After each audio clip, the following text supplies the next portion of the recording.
Денеска, Социјалдемократскиот сојуз на Македонија до основното јавно обвинителство за гонење на организиран криминал и корупција поднесе кривична пријава против Сашо Мијалков, директор на УБК, Светлана Костова, судика во Вишиот управен суд, и Хаим Хакиин, странски државјанин, инволвирани во мега корупцијскиот скандал за набавка на опрема од Израел. Кривичните дела за кои што е поднесена пријавата се примање подкуп, злоупотреба на службена положба и овластување, како и кривично дело давање подкуп. Во текот на 2011 година првоосомничениот Сашо Мијалков преку НН фирма примил провизија од 840.000 евра, 540.000 евра и 200.000 евра како награда за склучување на договор за набавка на опрема по значително повисока цена од реалната. Со тоа, Сашо Мијалков сторил кривично дело примање подкуп и злоупотреба на службената положба и овластување. Второосомничената Светлана Костова му помогнала на првоосомничениот и посредувала во врска со плаќањето на наградата и склучувањето на договорот за набавка на опремата. Третоосомничениот го договорил и извршил плаќањето на наградата, со што сторил кривично дело давање подкуп. Со действијата на тројцата осомничени била нанесена штета на буџетот на Република Македонија од големи размери, која што дополнително ќе треба да се утврди. Ви благодарам, повелете со прашање.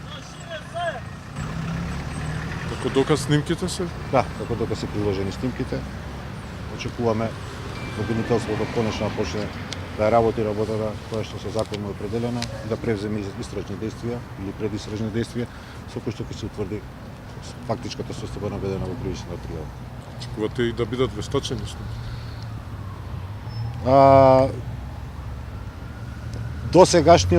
Досегашното поведение на јавното обвинителство на Република Македонија не храбри.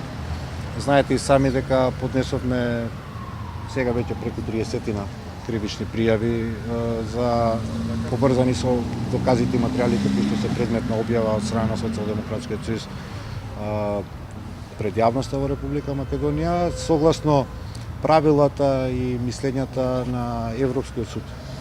Не е тоа мислење на Социјалдемократскиот сојуз, кога се јавните функционери, вршителите на јавни функции во прашање и снимки набавени кои што не се со посебни истражни мерки, можат и треба да бидат предмет на докажување, односно да бидат употребени како доказ, бидејќи станува збор за заштита на јавниот интерес. Како ќе се постави јавното обвинителство во конкретниот случај, тоа до него не е данас. До сега кривична пријава има само за Заев, по основ на аудио материјали. Така да гледате ли шанса може да се покрене против сите други останати кои се инволвирани дел од снимките? До сега само за откривање државна тајна, значи има релевантност. Значи пак кажувам дека малку